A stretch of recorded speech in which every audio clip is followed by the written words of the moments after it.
La Yeshiva Bnei Zahar, Academia Hijos de Isahar, presenta el Seminario Judío Mesiánico, a cargo del Rabí Daniel Paredes von Hatchenberg. El conocimiento heredado a través de los siglos. El Señor tu Dios en medio de ti. La voz de Abraham, Moshe y Aarón a través del estudio de la Torá, el Tanaj. El conocimiento guardado a través del Talmud, la Mishnah, Gemara y la Halajá judía, puesto al servicio del Mashiach. Yeshiva Bnei Zahar, encendiendo la luz en tu vida para que ilumines las naciones con tu ministerio.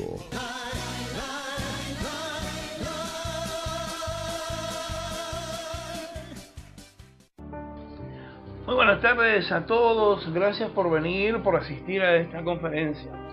Bien, en esta conferencia vamos a abordar, como ya habíamos previsto para hoy, el tema acerca de las heridas del alma, ¿sí?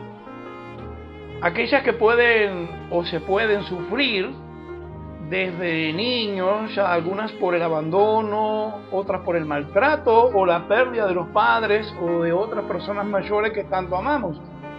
Aquellas heridas también que dejan accidentes, fatalidades, separaciones, es decir, fracasos, abusos, peleas, engaños, frustraciones. Todo eso deja una huella, una marca, una herida en el alma que pequeña, a veces molestas o profundas y graves, pero heridas al fin y al cabo que aún están abiertas y que lastiman nuestro diario vivir. Estas heridas dañan la salud y el bienestar de las personas, tanto en el plano psicológico, como podamos poder ver, pero también en el físico y como en el plano espiritual. Generan ansiedades, hemos hablado de la ansiedad en la salida de Israel en Egipto. Culpa, rencor, crisis existenciales que en determinado momento de la vida, allí es cuando aparecen y ahí es cuando comienzan otra vez a revivirse todos esos dramas. Depresiones, muy de moda en este tiempo. También dificultan las relaciones y dañan los vínculos con otras personas y que son personas queridas para nosotros, muy significativas. Hasta el propio organismo, el propio cuerpo, se cobra su propia cuenta con insomnio, por ejemplo, afecciones dérmicas en la piel, gástricas, allá en el estómago, en los intestinos y hasta aún cardiovasculares. Desde una mentira o chisme hasta una desgracia como una enfermedad grave, un desastre causado por la naturaleza o la muerte de un ser querido, pueden provocar este tipo de heridas.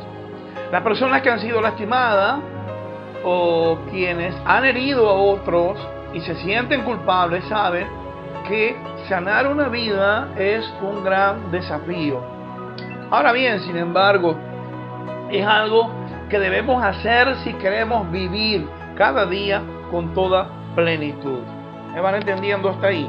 Espero que me puedan ir comprendiendo. El objetivo de este estudio es proporcionar una herramienta que les ayude a localizar, primero, observar y determinar esa herida que nos causa el dolor, ¿sí? Brindar también sugerencias prácticas para aplicar los primeros auxilios como toda herida necesita. Y confiando en la sabiduría de Dios, Baruch Hashem, sugerir tratamientos para sanarlas y continuar la vida con todas nuestras fuerzas.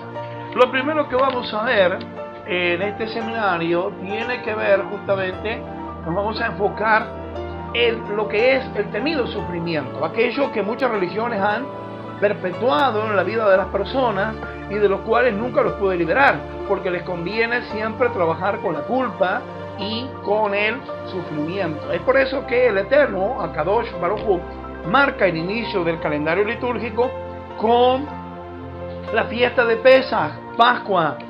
Pascua es llamada Hag Haroteinu, es decir, la fiesta de nuestra liberación. El pueblo llegaría allí a una ciudad que se llama Pi Ajirot, es decir, Jirot viene de Haroteinu, es decir, boca abierta, boca que se abre. ¿Por qué? Porque ahora puedo hablar, puedo decir, puedo determinar. Antes era tenía otro nombre que significaba justamente todo lo contrario. Era Piton en hebreo, en egipcio, digamos, esa expresión significaba boca cerrada.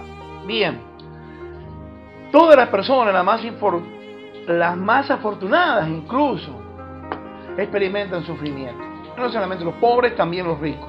Hay quienes están más protegidos contra el riesgo de padecer, como yo les decía, sufrimientos. Por ejemplo, las condiciones socioeconómicas son un reaseguro contra algunos riesgos. Sin embargo, aún así, nadie está a salvo del dolor. Quien teme sufrir, teme lo que inevitablemente habrá de alcanzarlo. Dice el autor, el Tanaj, en alguna parte allí, dice que lo que temía, eso me aconteció. Cuando alguien sufre y exclama, por ejemplo, hay unas exclamaciones típicas, ¿verdad? ¿Por qué tuve que pasar esto? Muestra una consternación y la búsqueda del sentido del mal. Otra vez cuando alguien sufre, exclama, ¿por qué tuvo que pasarme esto a mí? Allí muestra el lugar accidental y no natural que le asignamos al dolor en la vida. Hay un accidente, por algo nos pasó, pero ¿por qué me tuvo que pasar este accidente a mí? En cambio, fíjese que nadie exclama, por ejemplo, ¿por qué me tuvo que pasar esto cuando ganó la lotería? O cuando fue beneficiado con algo y cobró un dinero extra, o sacó en un sorteo un auto o una casa. Sentimos que el placer nos corresponde naturalmente, no así el dolor. Ahora, generalmente el sufrimiento limita nuestras expectativas, lo que hace es reducir nuestra capacidad de obrar, y en situaciones extremas, cuando se va allá a los extremos, se impone con tal fuerza que nos oprime el corazón y nos produce un fuerte nudo en la garganta. Eso es lo que provoca el sufrimiento. Distintos factores veremos que contribuyen a agudizar el sufrimiento. Lo aumenta, lo multiplica. Uno de ellos es la sorpresa. Un ser querido que jamás tuvo dolencias cardíacas muere joven de un ataque al corazón. Nos echan sorpresivamente del trabajo, por ejemplo. Un amigo del alma nos traiciona.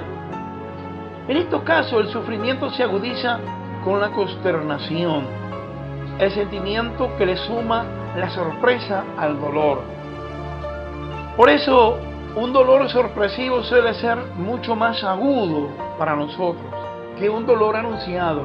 Una cosa es cuando nos enteramos de que alguien ha fallecido así de improviso, que cuando sabíamos que estaba padeciendo una enfermedad terminal y en debido momento, bueno, aconteció su deceso. Cuando cede el asombro, vamos a ver que el dolor pierde parte de su velocidad.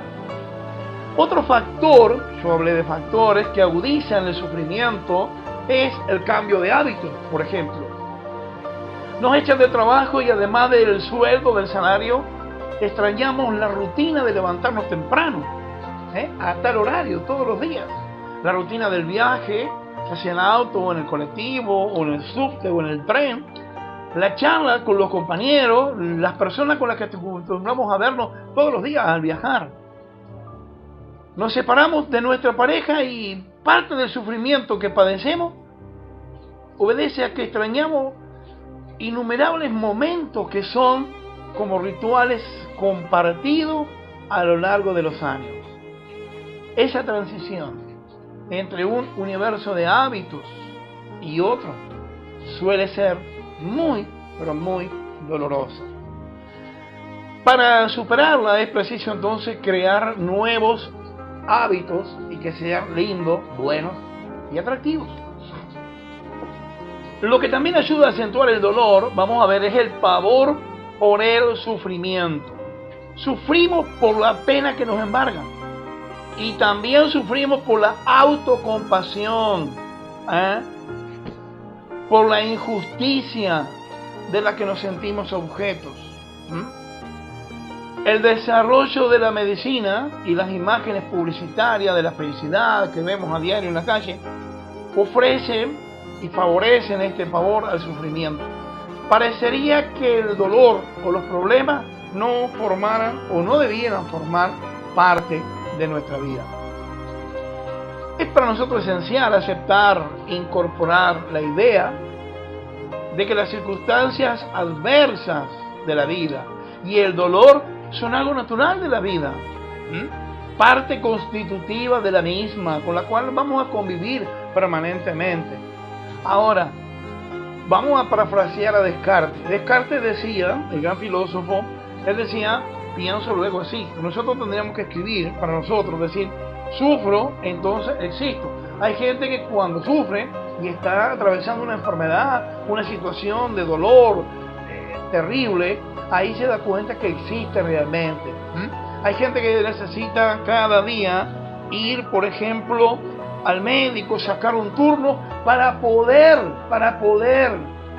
saber y dar a conocer de que está vivo, que alguien lo vea, que alguien hable con él. Necesita eso todos los días. Cuando se le va a enfermar, inventa otra. Quien no sufre es una persona alienada. Está aislada, totalmente insensible, parecería ser a toda emoción. Alguien con una grave patología mental, nos diría. Los demás seres humanos sentimos, sí, por lo tanto, en mayor o menor medida, antes o después, sufrimos. Ahora bien, comprender que el dolor es parte de la vida es un gran paso para entonces nosotros poder activar la capacidad de reflexión que todos tenemos. Es cuestión de aceptar el dolor, reconocer y complacerse con lo que tiene y desarrollar virtudes necesarias para ser felices más allá de las contingencias de la vida. ¿Ok? ¿Vamos entendiendo hasta ahí? Perfecto. Perfecto. Vamos a tratar de ser breve en esta conferencia porque tenemos muchas cosas que hablar.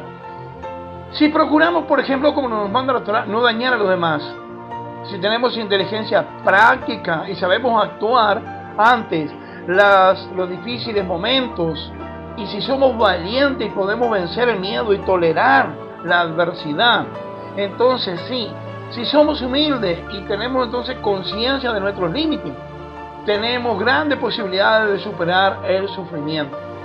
El sufrimiento nos va a enseñar, es una buena escuela, a enfrentar las desgracias. Quienes no están habituados a enfrentar problemas o sentir dolores, a menudo terminan cediendo ante el más ligero y el más mínimo de los contratiempos que la vida le ofrece.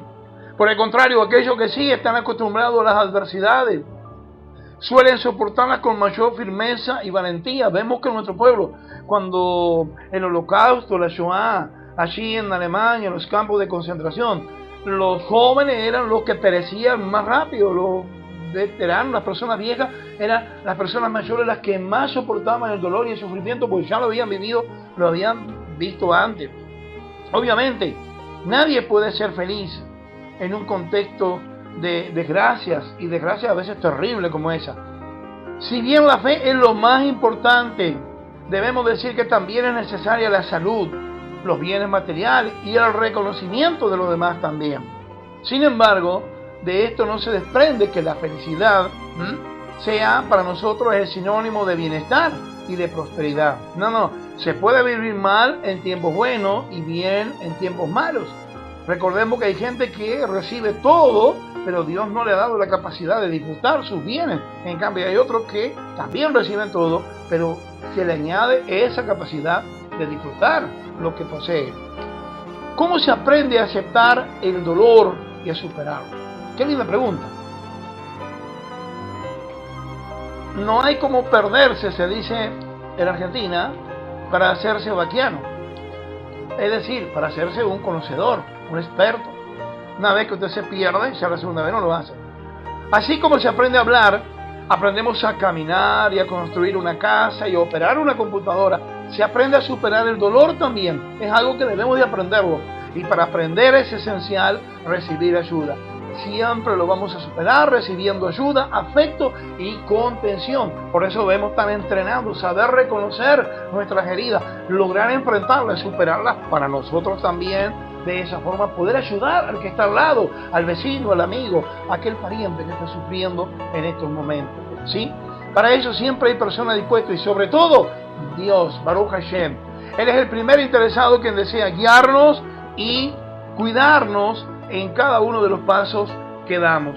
Mis amigos, vamos a hacer una pausa para ir a la segunda parte de esta conferencia, porque está siendo filmada y grabada para poder compartirla con otros amigos en distintos lugares del mundo.